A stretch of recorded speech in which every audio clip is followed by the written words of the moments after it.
Así que bienvenidos en esta hora los que ya están conectados. Un saludo para ustedes, muy fraterno, de parte de mi amada esposa, de mis hijos que me pueden acompañar y ayudar en esto, y a todos ustedes, los hermanos de Cañaveral, que también se conectan, algunos. Otros están trabajando en teletrabajo desde sus casas, pero hay una gran cantidad que no lo pueden hacer porque sus trabajos pues no se pueden hacer a distancia. De manera que a todos ustedes un saludo en esta tarde y nos vamos a preparar para entrar en el estudio de la palabra del Señor.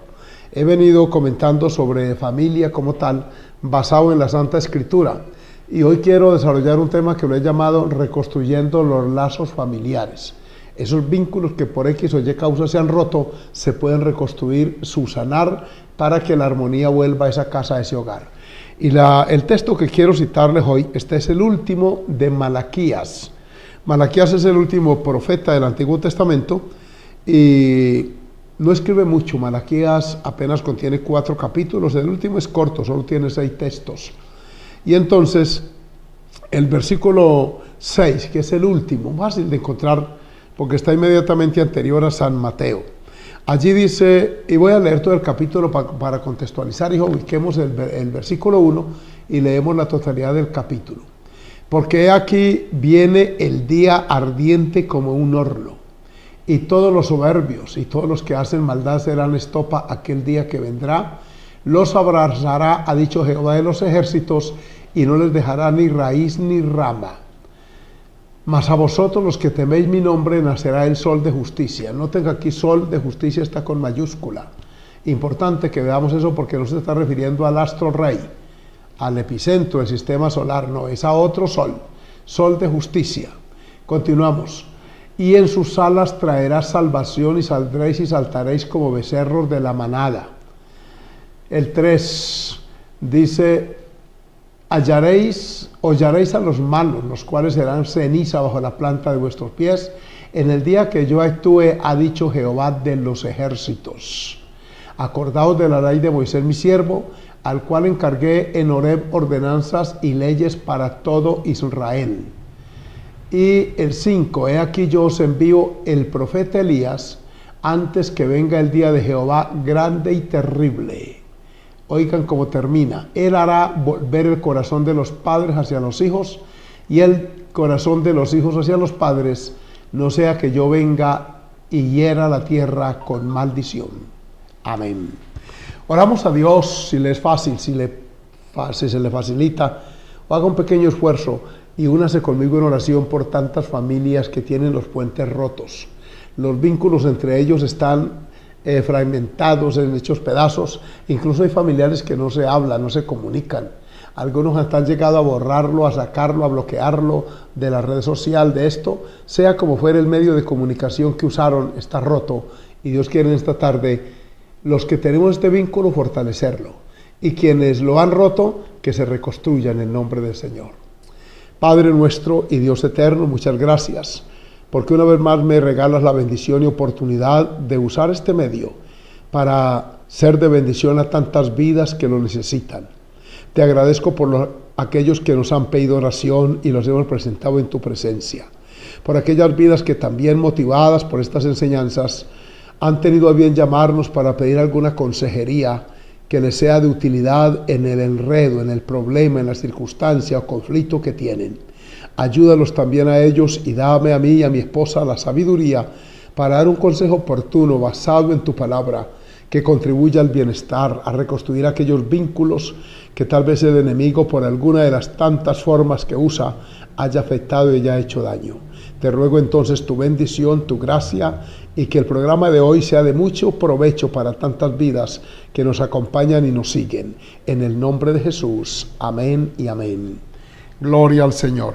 También es bueno que le conecte a otros, escríbanles para que se sumen a la audiencia y nos sigan y sean bendecidos, sean padres, esposos, hijos, hijas. Esta palabra contiene para todos y regula nuestro rol dentro de la familia, y cuando nos ceñimos a él, Dios nos bendice, hacer lo que Dios dice. El capítulo 6 de Malaquías, el 4, contiene 6 versículos y contiene en su mayoría palabras de juicio. Este es el último profeta que levanta su voz antes de entrar en lo que llaman los exégetas y estudiosos bíblicos el silencio profético. Es un periodo de unos 400 años durante los cuales no hubo actividad profética, hasta que emergió Juan el Bautista en el desierto de Judea por allá predicando, y se reinicia la historia ya del Nuevo Testamento. Este hombre termina con una profecía hablando del día grande y terrible de Jehová, que casi todos los profetas hablaron de ese día, que no es un periodo de 24 horas, sino una etapa de juicios continuos, unos que siguen a otros para castigar la maldad humana. La perversión del hombre tiene su límite. No, el hombre no se saldrá con la suya todo el tiempo. Así pretendan hacerlo y que se sientan dueños de la humanidad y del mundo, no lo es. El Dios del cielo es el Señor del cielo y de la tierra. Entonces él dice que viene un día ardiente como un horno y lo describe, pero antes que vengan esos juicios, dice que vendrá el profeta Elías, dice que Dios lo va a mandar. Los que estudiamos la Escritura y conocemos, sabemos que para el escrito de este entonces ya Elías había venido como tal. Elías fue un profeta contemporáneo de Acab, rey de Israel, y le tocó predicar allá en el reino del norte, cuando el deterioro moral y espiritual era el colmo ya en esa nación. Este hombre, Elías, es un profeta de juicio. Él fue arrebatado en un carro de fuego y no conocemos su lugar de muerte porque no la tuvo. Y aquí habla de Elías. ¿Cuál es Elías? ¿Qué tipo de Elías es el que vendría?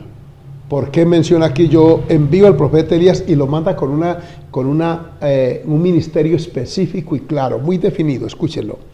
Él, Elías, hará volver el corazón de los padres hacia los hijos y el corazón de los hijos hacia los padres.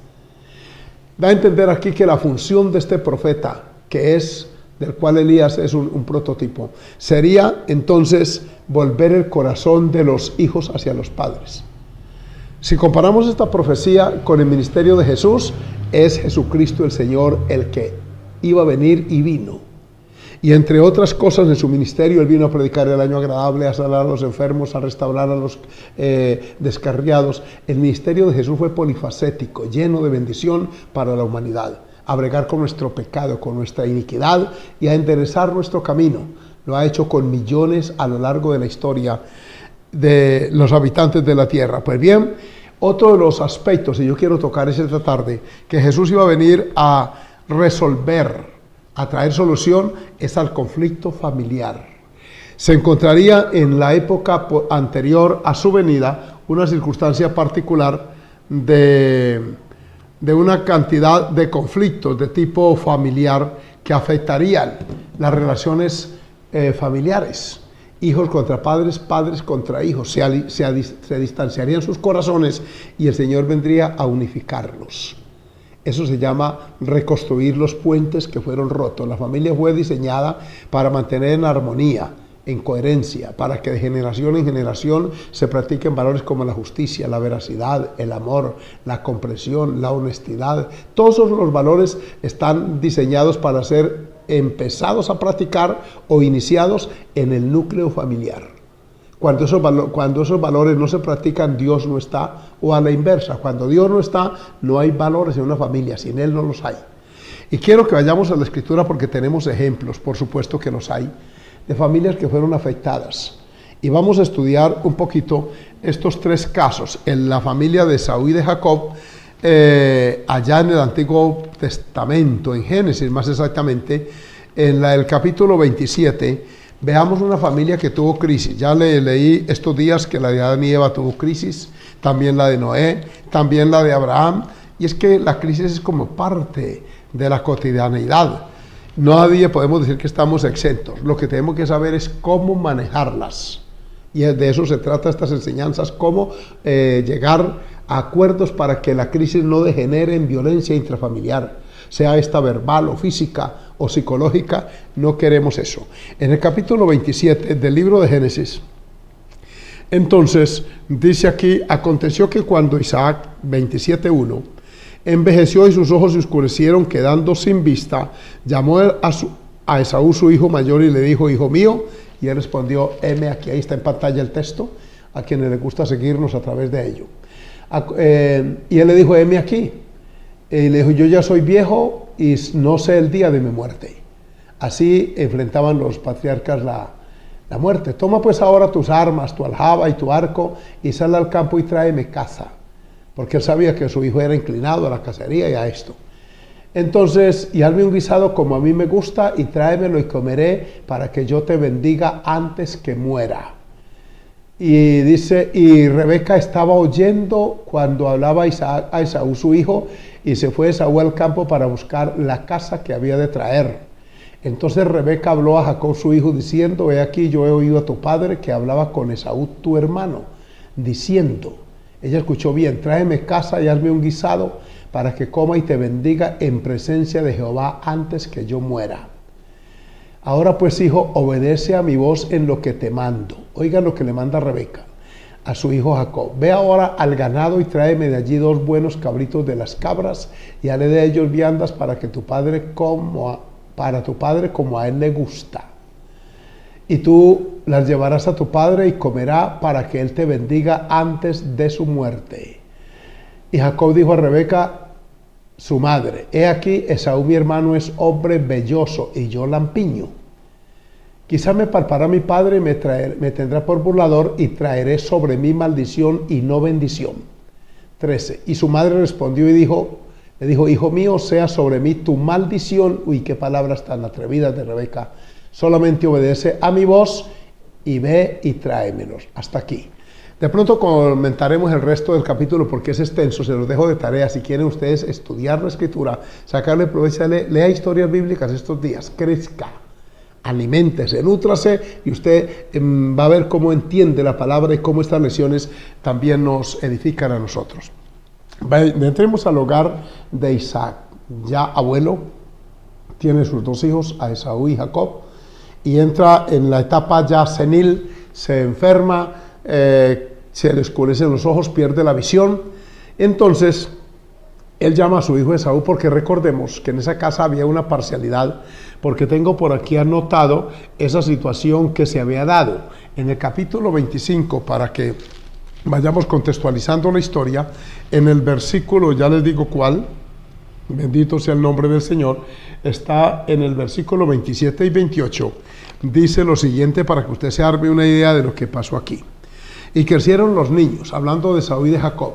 Y Esaú fue diestro en la casa, hombre del campo, pero Jacob era varón quieto que habitaba en tiendas.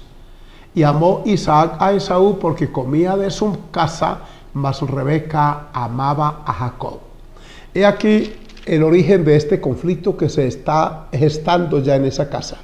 Empezó cuando los niños nacieron y eran diferentes, aunque eran gemelos, por unos cuantos minutitos, porque habían nacido, ellos eran gemelos, pero, o mellizos, como llevamos en otra parte. Resulta que salieron diferentes, hasta en lo físico, no eran muy parecidos. Esaú era velloso, era de una piel muy velluda, mientras que el otro era lampiño. Y fueron creciendo y empezaron a evidenciar ciertas actitudes y comportamientos que hicieron que cada uno tuviera el papá que lo protegía. Este salió cazador, Esaú, el mayorcito, y le gustaba desde pequeño tirando con la cauchera por allí con los dardos y traía animales para la caza, y eso hizo que Isaac se apegara a él. Mientras que Jacob era hombre de tiendas, habilidoso en la casa, no le gustaba casi el campo, y eso hizo que Rebeca lo amara más. Oigan, papás que me están oyendo, los que tenemos varios hijos, sepamos que todos los hijos son iguales. No sabemos exactamente genéticamente a cuál de los dos se parecía, porque hay papás o mamás que prefieren a los hijos por determinado rasgo físico, porque se parece a alguien que él quiso mucho o a ella quiso mucho, y eso no está bien. Fueron creciendo los muchachos y se fueron dando cuenta de esta circunstancia, de la preferencia de cada uno. Ya hemos conocido que precisamente fue esa circunstancia la que aprovechó Jacob para robarle la primogenitura, el plato de lentejas aquel que tanto habla la Escritura. Y llega el tiempo, avanzan, los hijos crecen, no se quedan pequeños, todos ellos crecen, como es obvio. Se envejecen, hacen su propia vida, desarrollan su propio proyecto, y aquí ya está el padre para despedirse. Llama a Esaú, le dice: ve y busca la cacería y te voy a bendecir porque es de parte de Jehová. Y sepan que la bendición patriarcal tenía unos efectos y una trascendencia enorme en aquella cultura. y más cuando Dios era el que a través de los labios del patriarca bendecía a su descendencia. El primogénito tenía todas las prerrogativas, las bendiciones. Era pues una bendición grande este hombre, lo que venía para él. Y él está diciendo esto y Rebeca está con la oreja pegada a la puerta, escuchando, y cuando el otro toma los dardos y arranca a buscar el animal, esta llama a su hijito Jacobito. Escuchen esto, mamás. Y entonces hacen la trama esta. Lo engaña el muchacho ya un adulto. Jacob le dice: mamá, yo soy diferente a mi hermano, perdón. Y cuando yo me acerque, seguramente él no ve, pero él me va a palpar y lo que va a traer sobre mí es maldición, porque va a tener por burlador, porque me estaba aprovechando de su ceguera, de su condición. No, mamá, yo no hago eso. Ella le dice: ve y hazlo, déjamelo a mí. Y sobre mí sea tu maldición. Esa palabra es ociosa. Rebeca no debe haber dicho eso. Pero ella no creía que iba a maldecir a su hijo. Por eso ella dijo: él lo va a bendecir. Hicieron toda la trama, ahí está. Él se acerca, Isaac lo olfatea, porque ella le puso la túnica. Rebeca hizo todo un complot. Escúchenme, mamás, que se confabulan con los hijos para engañar al padre. Tengan cuidado con eso. Eso no agrada al Dios del cielo. Eso genera conflictos como los generó esta casa. Hijos que se van diferenciando y se van distanciando. Llegó este hombre, le dijo: acércate, y dijo estas palabras: la voz es la de Jacob, pero lo palpó y dijo: el olor es el de Esaú. Olió la túnica, aquella que ella le había puesto, etcétera. Lo cierto es que pronuncia la bendición y era irrevocable. Ay, hermanos míos y amigos que me escuchan, esto fue terrible, porque en el capítulo 27, allí está la reacción de Isaac, versículo 30. Oigan lo que pasó aquí: los bendijo. La bendición está contenida en los versículos 27 hasta el 29. Escuchen el contenido de esa bendición. No voy a entrar en sus detalles porque esto tiene una área profética. Dice: y Jacob se acercó y le besó, y olió Isaac el olor de sus vestidos y lo bendijo diciendo: mira el olor de mi hijo, como el olor del campo que Jehová ha bendecido. Versículo 28. Dios pues te dé del rocío del cielo y de la grosura de la tierra abundancia de trigo y de mosto. Esta bendición era para Esaú, pero la está recibiendo Jacob. Continúa: alabanzas al nombre del Señor. El 29. Sírvante pueblos y naciones se inclinen a ti. Sé Señor de tus hermanos y se inclinen ante ti los hijos de tu madre. Malditos los que te maldijeren y benditos los que te bendijeren. Qué bendición está terrible. Esto está en plena vigencia hoy. Ese pueblo llamado Israel tiene esa bendición sobre sí, porque es patriarcal. Y dice aquí: y aconteció que luego que Isaac acabó de bendecir, apenas en factor de tiempo, dice, apenas había salido Jacob de delante de Isaac su padre, que Esaú su hermano volvió de cazar. Oigan esto. El versículo 31, e hizo rápidamente él también guisados y trajo a su padre y le dijo: levántate mi padre y coma de la casa de su hijo para que me bendigas. Llega el hombre con el animal a cuestas, ya lo había tal vez desgollado por allá, y bueno, rápidamente se apresura y lo prepara, hace el guiso aquel y viene al lecho del padre y entra allí a brindarle la comida y a recibir la bendición. ¿Qué pasa en ese momento? Escuchen esta parte, por favor, vamos allí. Entonces Isaac su padre dijo: ¿quién eres tú? Imaginemos la sorpresa del anciano. Y él le dijo: yo soy Esaú, tu primogénito.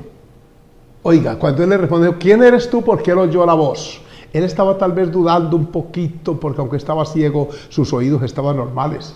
Cuando oye, identifica esa voz de su hijo Esaú y dice: ¿quién eres? Y lo dice con sorpresa. El versículo siguiente, por favor, hijo. Dice: y se estremeció Isaac grandemente. Esa palabra, se estremeció, es que se sorprendió.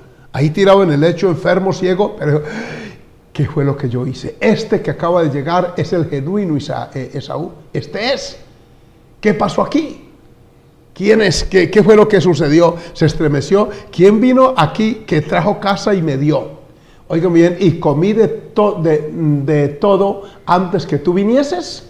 Yo le bendije y será bendito. ¿Qué es lo que está este anciano patriarca reaccionando?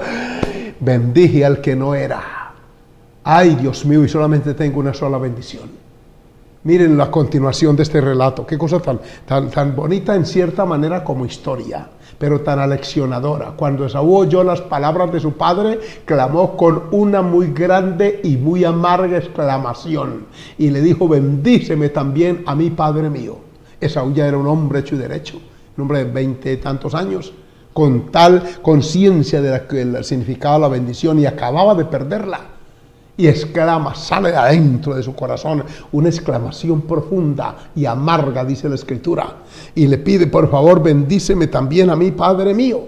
Ay, santo es el nombre de Dios. Versículo 35, y le dijo: vino tu hermano con engaño. Ahí ya Isaac cae en cuenta total, dice: bendije fue al otro, vino con engaño y tomó tu bendición. Y Esaú dijo: bien llamaron su nombre Jacob. Aquí carece la amargura en el corazón de Esaú. Y bien llamaron su nombre, continúela, llamaron su nombre Jacob, pues ya me ha suplantado 2 veces. Primero se apoderó de mi primogenitura a través de las lentejas aquellas, y ahora ha tomado mi bendición. ¿No has guardado bendición para mí?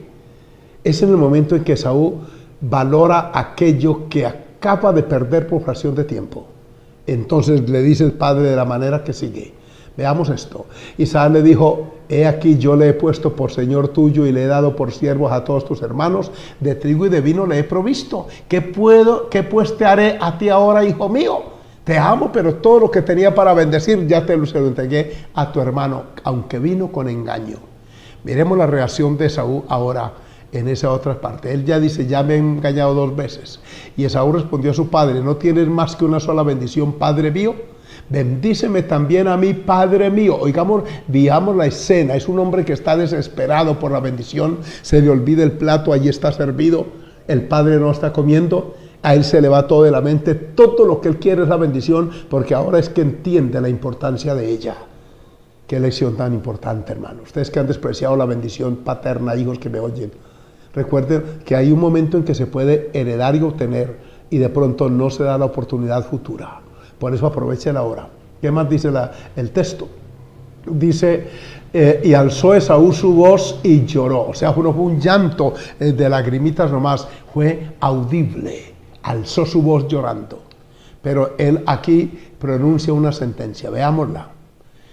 Entonces Isaac su padre habló y le dijo: he aquí, será tu habitación en grosuras de la tierra y del rocío de los cielos de arriba. Lo poquito que alcanza a pronunciar, que no es comparable con la bendición de Jacob. Y continúa diciendo este texto: alabanzas al nombre del Señor. Y por tu espada, mire esta sentencia: por tu espada vivirás y a tu hermano servirás, y sucederá cuando te fortalezcas que descargarás su yugo de su cerviz. Esto tiene un ingrediente profético que no voy a entrar ahora en detalles, porque en el versículo 41, donde deseo llegar porque el tiempo avanza, bendito el Señor.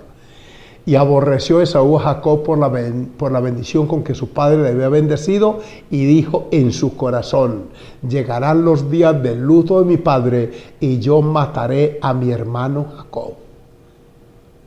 Miren ustedes a dónde lleva este conflicto. Ya hay una sentencia de muerte al otro, a su hermano. Esto también lo escuchó Rebeca. Saben que Rebeca hizo lo posible. Mire el versículo 42. Ella no escuchó audiblemente porque ella no estaba allí, pero un criado fue y se lo dijo. Fueron dichas a Rebeca las palabras de Esaú, su hijo mayor, y ella envió y llamó a Jacob, que ya se había ido al campo. Y le dijo: he aquí, Esaú tu hermano se consuela acerca de ti con la idea de matarte. Oigan el otro plan que Rebeca tiene que trazar ahora, forzada por las circunstancias. Versículo siguiente: ahora pues, hijo mío, obedece a mi voz, levántate y huye a casa de Labán mi hermano en Harán. Era el distante aquello.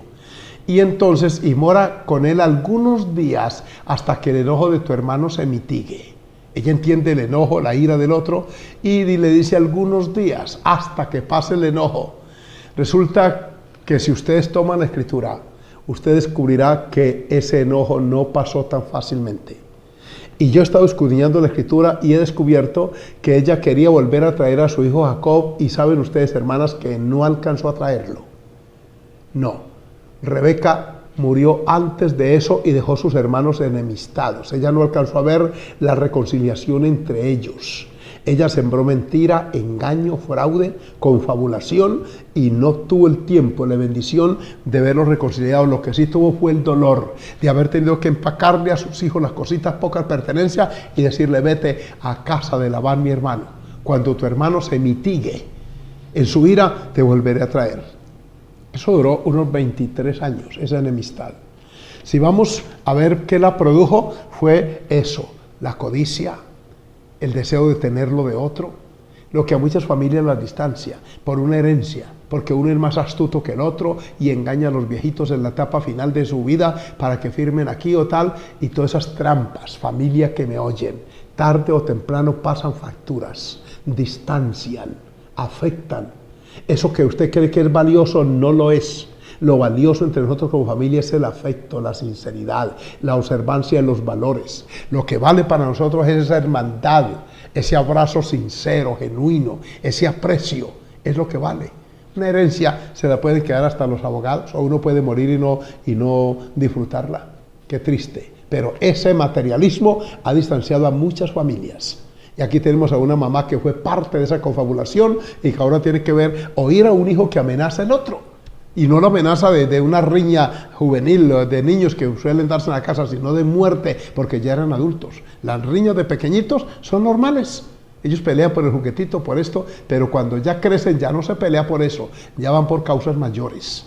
Y aquí está pues esta situación, y por allá en el capítulo 32, alabe el nombre del Señor si usted está ya pegado a su Biblia, resulta que en el capítulo 33 más bien, usted ve allí el encuentro. Pasan años, Jacob hace su vida por allá y también Esaú la suya.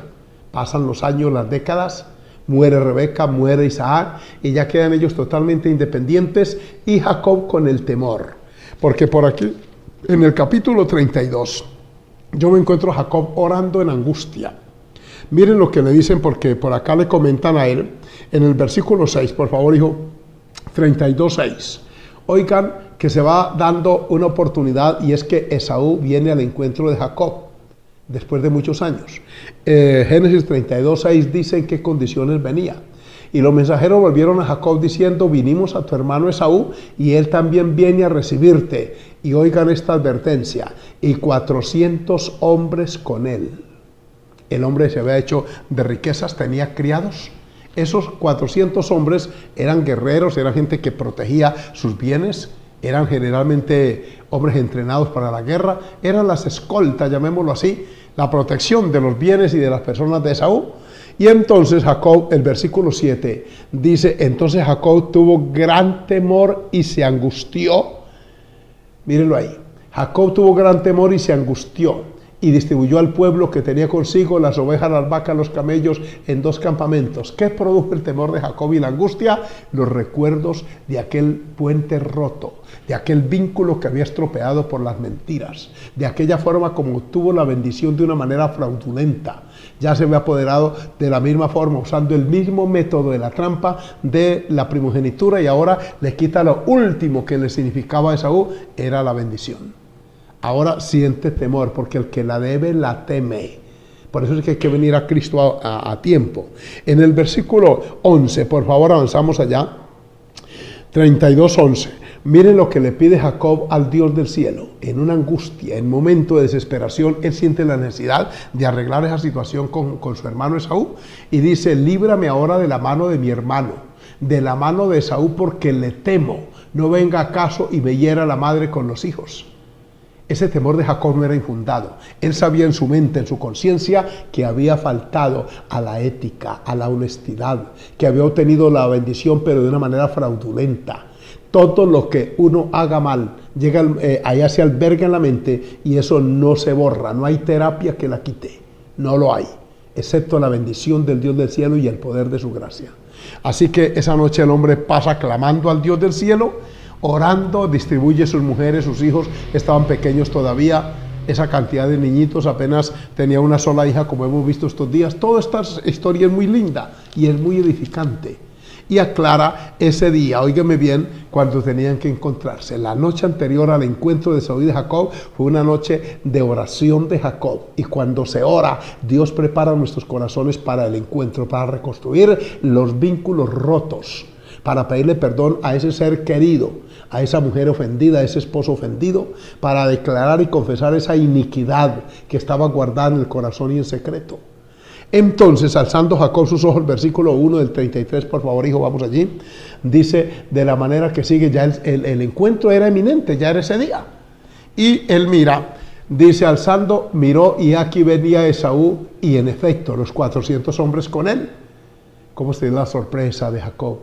23 años sin ver a su hermano, de pronto lo ve, es un hombre corpulento, barbado, escoltado por 400 hombres que van tras él.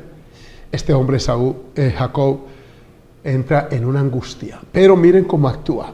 Dice aquí, entonces, y él repartió los niños entre Lea y Raquel, las dos siervas, y puso las siervas y sus niños delante de sí, luego a Lea y a sus niños y a Raquel. Hace toda una actitud aquí que muestra humildad. Y él pasó delante de ellos y se inclinó a tierra 7 veces hasta llegar a su hermano. Aquí ya no llega el mismo Jacob, que era el tramposo aquel, porque Jacob quiere decir suplantador.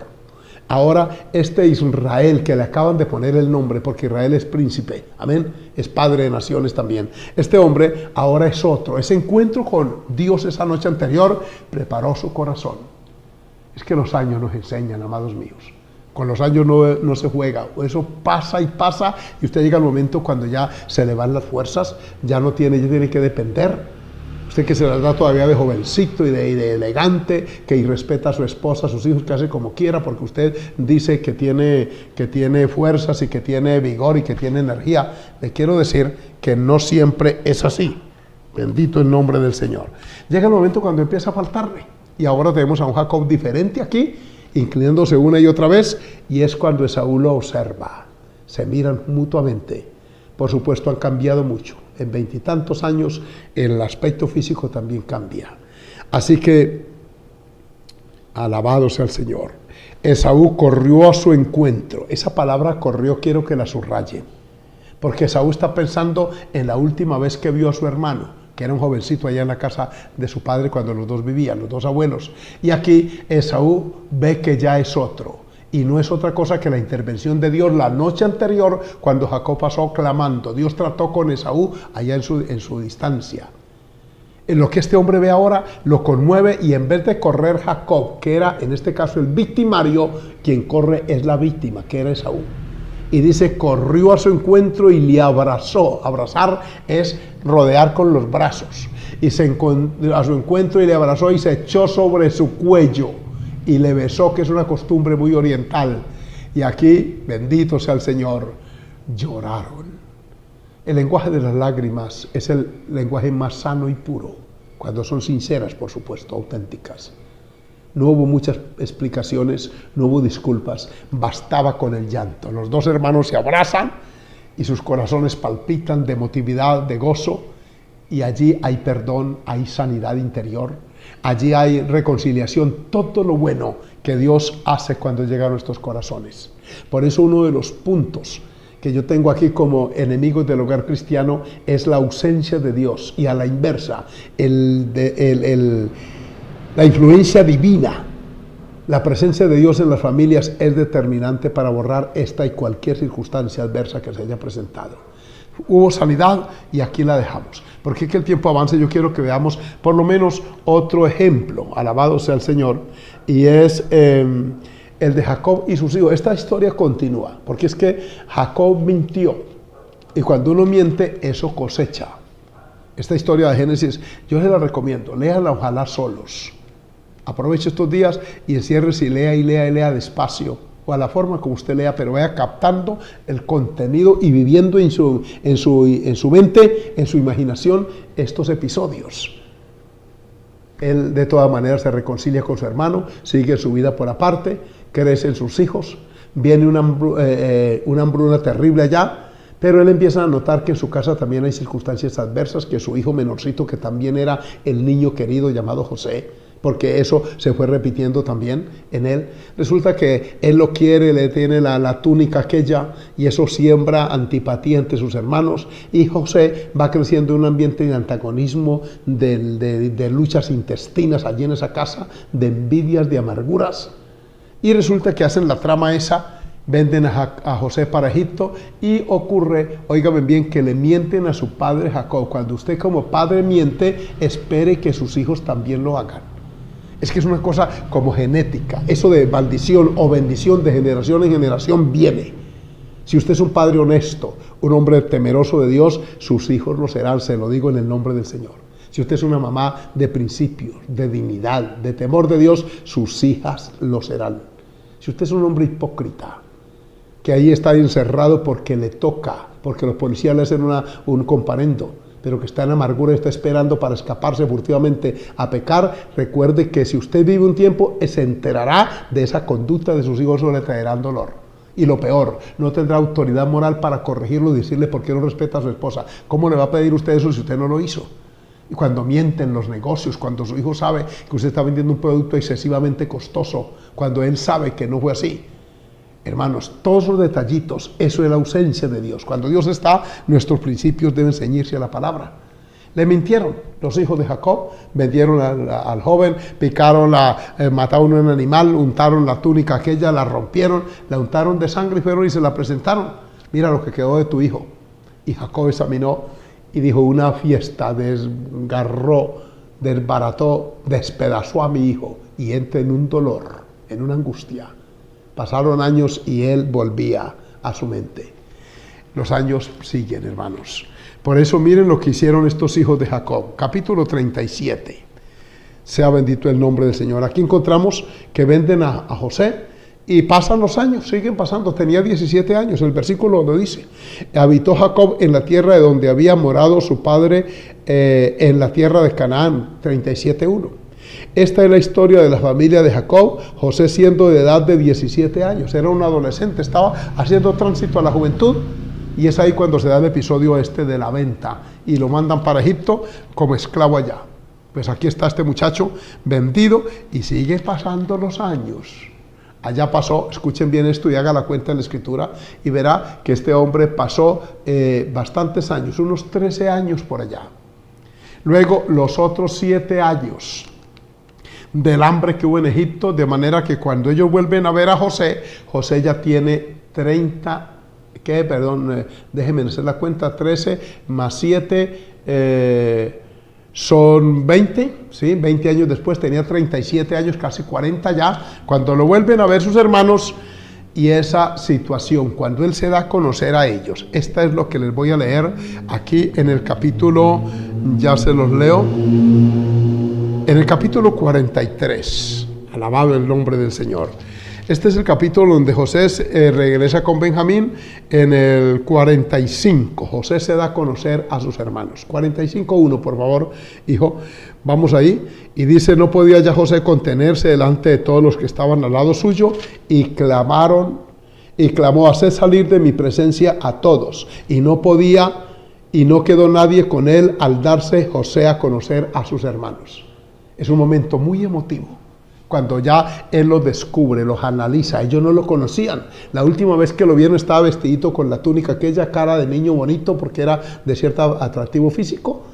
Y ahora lo ven ya un hombre barbado, ya un hombre, y lo más, señor de Egipto, con poder, con autoridad, rodeado de príncipes, de doncellas, con todos esos protocolos que las antiguas culturas y modernos tienen. Así que, ¿cómo se iban a imaginar que era él? Cuando ya él se da a conocer, les dice que se echó a llorar a gritos. José era un hombre muy emotivo. Uno lo encuentra en la escritura llorando una y otra vez. Fue tal la emotividad que este hombre explotó en llanto. Entonces se dio a llorar a gritos, y oyeron los egipcios, y oyó también la casa de Faraón.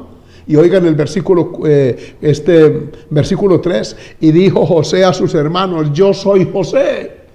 Yo soy José, vive aún mi padre. Este muchacho siempre tuvo en mente ese viejito Jacob. Todas las veces que ellos van y llevan pan y trigo y regresan, la pregunta inicial de él es, ¿cómo está el anciano? Aquel papá que vosotros decís que tenéis, no, él vive todavía, está bien, ¿y qué tal? Uy, hermanos, es que esos años no borraron la historia. No pueden borrarla. No se le olvide, padre que me oye. Los años no borran el pecado. La mentira sigue ahí. Es más, crece y se alimenta el que se adueñó de una herencia por ventajas, el que hizo por allá un negocio irregular. Acuérdense que Jacob maldijo a su hijo Rubén porque abusó de su concubina. Y no se lo dijo en el momento, se lo dijo en el lecho de enfermo. Lo depuso del trono, de la posición de primogénito. Porque es que eso hay que arreglarlo antes y hay que darle lugar al Señor. Yo soy José, vio mi padre, y sus hermanos no pudieron responderle porque estaban turbados delante de él. Entonces le dijo él: acercaos a mí, oiga, y ahora no os entristezcáis, porque esto, pues ya habían pasado 2 años de hambre. Miren la cuenta. Este hombre tenía 39 años, de 17 lo venden. Pasa 13 años en esas circunstancias, lo sacan de la cárcel, toma el control de Egipto, pasan los 7 años de abundancia, amontona el trigo, la cebada, todos los granos. Luego ya van 2 años de hambre, o sea, tenía 39 años de edad. Aleluya. Y la diferencia de 17 a 39 siempre son unos 22 añitos. Dios me envió acá, etcétera, y empieza a decir esto: Dios me ha puesto. Y allí entonces se echó sobre el cuello de sus hermanos, lloró, y ellos dicen: ahora nos va a pagar todo el mal que le hicimos. Ellos tenían razón de tener temores. ¿Cuál fue el mal? Vinieron a su memoria todos los recuerdos de aquella trama que hicieron. Cuando Rubén intervino para que no lo mataran, porque la intención de ellos era matarlo, fue él el que les dijo: no lo hagan. Más bien vendámoslo, ahí viene una caravana, por favor pongámoslo en venta. Todo ese mal vino a la memoria y nos lo va a cobrar. José no les cobró, porque José estaba tratado con Dios. Mientras en una familia haya el temor de Dios, se dirimen los asuntos desde el punto de vista del temor de Dios. Pero cuando no hay Dios, cuando lo que hay es borrachera, alcohol, riña, maledicencia, lo que hay es machete. Sí, perdonen que use esta expresión, pero hay familias que se han matado a físicos, machetazos, a puñaladas, a disparos entre hermanos, hermanos en sangre. Hay padres que han tenido que ver la desgracia de ver a un hijo muerto por el otro hijo o la hija. Que Dios nos guarde. ¿Por qué estoy hablándoles esto? Porque estos son tiempos de reflexión. Tal vez me están viendo personas allá que tienen un guardadito antiguo, que usted le tiró ventaja al otro, que lo ventajeó en algo, siendo su hermano, su hermana. ¿Saben ustedes qué tanta bendición? Permítanme insertar aquí una experiencia personal. Cuando mi padre murió no nos dejó absolutamente nada. Nosotros somos 10. Quedamos manicruzados, viviendo en una choza ajena, y de allí pues obviamente el dueño de la finca nos pidió la chocita, y yo se la abandoné y me fui con mi madre a Fortuna a vivir allá. Y pasaba el tiempo y pudimos hacerle una casita. Yo puse la mayor parte, pusimos una casita para mi madre en Saravena, Arauca. Después que ella partió, hace unos 24 años ya, pusimos la casita en venta. Esa casita escasamente nos dieron 5 millones de pesos. Esos son hoy unos $1.500, quizás menos. Y sabe que eso lo repartimos entre los días sin ningún problema. Era tan fácil hacer la distribución de a 500,000 pesos. Los míos se los doné a un hermano menor para que ayudara a hacer su casita. ¿Sabe que no generó ninguna riña entre nosotros? La mejor herencia, yo lo he dicho a mis hermanos y a mis sobrinos, que mi padre nos dejó fue la pobreza. No había nada por qué pelear. Y por eso no tenemos ningún resentimiento, porque lo poco que tenemos lo hemos conseguido individualmente. Dios nos lo ha provisto. El techito para vivir no lo peleamos, no se lo disputamos a nadie. Piense usted si tiene una herencia grande o pequeña, cómo está su relación con sus hermanos, porque aquí lo que produjo eso fue esa mentira que hubo allá en la casa, ese engaño. Y ahora ellos dicen, nos lo va a cobrar, pero José era otro. Veamos la parte final del libro de Génesis y verán que aquí habla José cómo entendió él todo aquello. Cuando viene Dios a nuestras vidas, su luz nos disipa las tinieblas y nos hace ver la vida como es. Versículo 20 del capítulo 50, por favor, hijo mío. Miren esta hermosa, este texto. Alabado sea el Señor. Repito, 50-20 de Génesis, perdón, quiero decir. Dije Éxodo, me equivoqué. Es Génesis 50-20. Dice, vosotros pensasteis mal contra mí. O sea, ustedes sí tenían una maquinación perversa, mas Dios lo encaminó a bien para hacer lo que vemos hoy, para mantener en vida a mucho pueblo. He ahí la visión de un hombre de Dios. o alguien en la familia percibe la verdad de Dios y llega con ella, él ve las cosas desde la óptica bíblica. Nosotros no peleamos por herencias, porque no arreglamos las cosas desde el punto de vista de la justicia, de la equidad, de lo honesto y transparente. Aquí está un hombre que dice, ustedes se equivocaron, pero están perdonados de mi parte. Eso es la presencia del Señor. Voy a terminar mencionándoles en el Nuevo Testamento el caso de la casa del pródigo. ¿Por qué no me acompañan y entramos a la finca de aquel hombre, al hato, como ustedes lo quieran llamar, y vamos a estudiar un poquito la vida de uno de sus hijos, especialmente el menor? Porque el Señor Jesucristo usó este relato para ilustrar una gran verdad. Y aquí dice que un hombre tenía 2 hijos, versículo 11, Lucas 15:11. El menor de ellos dijo a su padre, Padre, dame la parte de los bienes que me corresponde, y le repartió los bienes. Si nos ponemos en esa casa, vemos que era un hombre con alguna comodidad económica, tenía 2 hijos solamente, por fortuna no eran muchos, pero el menor salió con un perfil diferente al mayor. Claro, el mayorcito no era que fuera tampoco tan perita en dulce, pero este menorcito fue como más extrovertido, y también con un sentimiento de independencia, porque miren el lenguaje, Padre, dame la parte de los bienes que me corresponde. Ya tenía la evaluación en su mente, esto es nuestro, esto es de mi papá, esto es mío. Y estaba errado. ¿Saben por qué? Porque el libro de Hebreos dice que la herencia no cobra vigencia mientras el testador vive. El testamento solo se aplica cuando ya el testador muere, que lo deja escrito. O que un padre voluntariamente quiera heredar a sus hijos, que algunos sabiamente lo han hecho antes de partir, llaman a un abogado y bueno, hacen todos esos arreglos, un contador, y definen. Eso es sabio hacerlo. Si tiene algo y usted siente que la muerte está muy cerquita, sabe que eso tampoco es pecado y antes ahorra los conflictos futuros que puedan darse en esa casa. Este pidió los bienes y no muchos días después lo juntó todo, se fue lejos a una provincia apartada y vivió allí perdidamente. ¿Qué fue lo que lo motivó a este muchacho a actuar así? Su egoísmo, su deseo de pecar, su afán de quitarse de sobre sí eso que algunos llaman el yugo paterno, liberarse de él, ser libre, peinarse como quiera, vestir como quiera, porque en la casa siempre ponen peros, mi hijo no esto, lo otro. ¿Cuántos papás me están viendo que luchan con los hijos y las hijas? Porque quieren vestirse a la moda, a como ven que los otros hacen. Sencillamente tienen tan poca personalidad y tan poco carácter que los arrastra el mundo. Lo que ven, eso hacen. Ven que otros se ponen un poco de mulillos llenos de rotos mostrando la piel, pues ellas y ellos también quieren hacerlo así, porque es que para no desentonar. Eso sucede cuando uno tiene madurez de personalidad y lo maneja el entorno. Todo lo que salga de moda lo quieren acoger, y el papá y la mamá se oponen y viene el conflicto, porque quieren vivir su propia vida. Este lo quería, en la casa no podía hacerlo.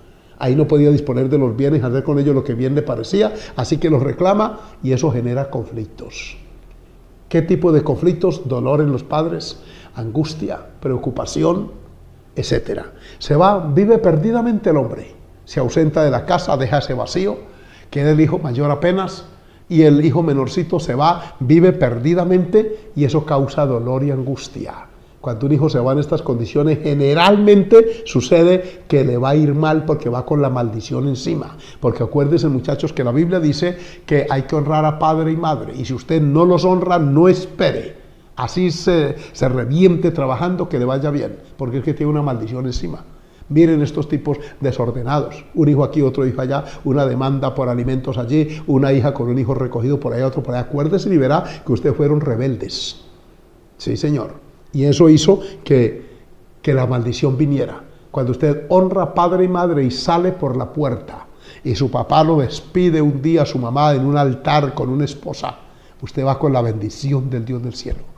Ese gozo cuando nos anuncian que viene el primer nieto, esa alegría. ¿Por qué? Porque son productos de la bendición, no son furtivos, no llegaron por accidente, son amados. Pero miren lo triste que es para un padre cuando le llega la noticia a una mamá que su hija está embarazada y que el papá de esa criatura no le responde. Miren eso, y verá que eso no trae ningún gozo, eso trae dolor, angustia a esa casa. Entonces, evalúe desde ya y no haga como este pródigo, porque trajo dolor a la casa, se fue, se pervirtió por allá y vivió perdidamente. Alabanzas al nombre del Señor. Pero, como suele pasar, le fue mal. porque le irá mal. Y esto no es una maldición que yo pronuncie, es que es una consecuencia de los actos. En la vida no hay buena suerte, ni buena ni mala. Son consecuencias de los actos lo que uno cosecha y recoge. Si usted vive con un hombre que le está yendo mal, acuérdese que alguien le advirtió que no era bueno que viviera con él, que ese no era el marido. Pero usted se levantaba los hombros, si me va mal es a mí, pues mira, ahí está cosechando. Bebe las aguas de tu propia cisterna y los raudales de tu propio pozo, dice Proverbios. Tremendo esto. Pero cuando la bendición de Dios viene, Él hace presencia en nuestras generaciones siguientes. Aquí está un muchacho en esa condición, pero bendito es el Señor que da oportunidades. El rechazo, el maltrato, la humillación de que fue víctima por allá, lo hizo reflexionar. Y este hombre toma la determinación de regresar, porque uno no puede aceptar la maldición de una manera continua. Los que estamos hoy en Cristo tuvimos un momento de reflexión y dijimos con el pródigo, según el versículo 16, deseaba llenar su vientre en las algarrobas que comían los cerdos, pero nadie le daba. Y volviendo en sí, esta frase yo la tengo subrayada porque me gusta, volviendo en sí, quiere decir que salió de esa anestesia que produce el pecado. El mundo anestesia la mente, el cerebro, y te hace ver como bonito y atractivo todo joven que me ves, y no es así. Detrás de eso hay amargura. Proverbio dice que parece suave la lengua de la otra y sus labios y todo, pero su fin es como el ajenjo, amargo.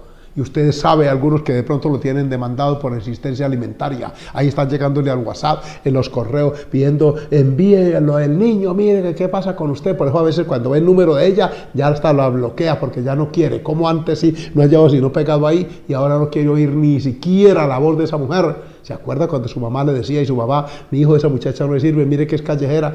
Es que yo, pues chupe, como decimos aquí, tome para que lleve. Pero en llevar viene la bendición de la reflexión. Vuelve en sí, reflexiona y dice, me levantaré, aleluya. Óigame, me levantaré e iré a mi padre. Versículo 18. Volviendo en sí dijo, ¿cuántos jornaleros en casa de mi padre tienen abundancia de pan y yo aquí perezco de hambre? Compara los dos estilos de vida, el que tenía antes en casa y el que tiene ahora. Una vida arrastrada, miserable, sin plata, sin salud, sin bienestar, sin paz interior, sin amigos ni amigas. Todo eso le puede pasar y a muchos les está pasando. Guárdelo Dios de un coronavirus, por allá usted tirado una UCI, conectado a un ventilador, a ver dónde llegan los amigos, los de farra, aquellos que lo invitaban a tragar hamburguesa cada 8 días, aquellos que le presentaban la amiguita, la amigoncita esa que era novia de uno un tiempo y luego de otro, porque hay unas brinconcitas desobedientes así, y andan cargadas de pecados, arrastradas por diversas concupiscencias, a veces aparecen allá en el lecho de enfermo, ahí sí no arriman, o caiga usted en una cárcel, lo guarde Dios, a ver quiénes lo visitan.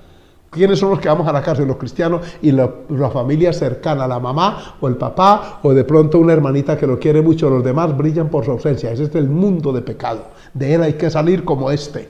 Y este hombre regresa, aleluya, aquí levantándose vino su padre, versículo 20, por favor coloquemos allí el texto, 15-20 de Lucas. Dice que el padre fue movido a misericordia cuando todavía estaba lejos y corrió y se echó sobre su cuello y le besó. La misma práctica oriental de abrazar y besar a su hijo habla de reconciliación. El puente que había destruido el egoísmo, la maldad en este muchacho, ahora se reconstruye con la ayuda del Dios del cielo. Esa actitud de venir en llanto, en arrepentimiento, hace que este papá lo acoja. Él no viene reclamando derechos. Él viene ahora de una manera sencilla y humilde a pedir trabajo como jornalero. Él no llega aquí a reclamar herencia porque ya la había malgastado. Él viene a buscar una oportunidad de vivir por lo menos con un poquito de dignidad. Bendito sea el Señor. Si él llega con arrogancia, con imponencia, a reclamar lo que no le pertenecía, con una actitud grosera, mire, cuando usted falla, usted tiene que someterse a las condiciones de la persona que le brinde la oportunidad. Esos maridos que van por allá, callejean, sinvergüencean, dejan hasta hijos regados por allá, y después quieren venir a que la mujer les perdone. Es más, hay algunos tan cínicos que quieren traer a los muchachitos para que la propia esposa se los cuide.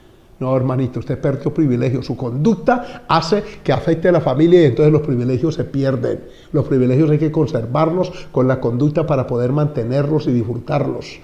Aquí está pues un hombre que no nos reclama, sencillamente denme trabajo y aquí se arma una fiesta de recepción y hay reconciliación.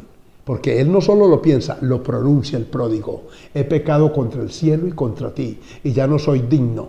De esta forma para continuar en este tipo de vida. De manera que, hermanos y amigos, en esta hora, yo no sé cómo esté su hogar y su familia, qué vínculos se hayan roto en la vida pasada, qué dolor haya causado usted como esposo, como esposa, como hijo, como hija. Yo no sé qué situación, tal vez me esté viendo un abuelo que en un momento dado de lujuria, usted tal vez le hizo daño psicológico, emocional o físico a una nieta o a un nieto. En esta hora, ese puente está roto todavía. ¿Por qué no le damos la oportunidad que le dio, óigame bien, ahí en la historia, que Jacob tuvo con el encuentro con Esaú? Antes se encontró con Dios. José estaba con Dios porque Jehová estaba con él y eso trajo bendición. Y luego entonces viene la bendición del cielo en el hijo pródigo. Ese Dios que ayuda a esas familias en la antigüedad, hoy quiere ayudar la nuestra. Vamos a orar. Amado Padre Celestial, muchas gracias, buen Dios, por tener esta oportunidad de hablar de nuevo tu palabra y de tocar el tema familiar. Tú eres el ingrediente indispensable, el Dios de unidad, de paz, de armonía, el Dios que trajiste perdón al corazón de Jacob y de Esaú, el Dios que les permitiste aquel encuentro hermoso. Allí no hubo violencia, no hubo agresividad, no hubo cobro, hubo paz, hubo bendición. Mira, Señor amado, los hermanos de José, qué historia hermosa, qué experiencia linda, la reconciliación de ellos y cómo fue de bendición, José, para ellos porque te tenía en su corazón. Esta última historia que he mencionado es la del pródigo, que después de causar dolor por su egoísmo, por sus ansias de pecar, vuelve en arrepentimiento, porque tú lo trataste a la distancia. Te presento las familias que me están viendo en esta hora, y oro por aquellos padres y madres que tienen escondidos, que tienen guardados, que han afectado en la vida pasada o antes de ahora sus familias. Aquellos hijos que saben que su padre es un infiel, que tiene por allá otros hijos en otra condición, en otra mujer. Señor, perdona a ese hombre, pero que él pueda pedirles perdón a su familia y seguir siendo bendecidos, amado Dios. En el nombre de Cristo te ruego que guarde nuestros hogares y familias y nos conceda seguir disfrutando de tu presencia, de tu paz, de tu palabra, que es lo que determina nuestro bienestar y nuestro futuro. En el nombre de Jesús. Amén.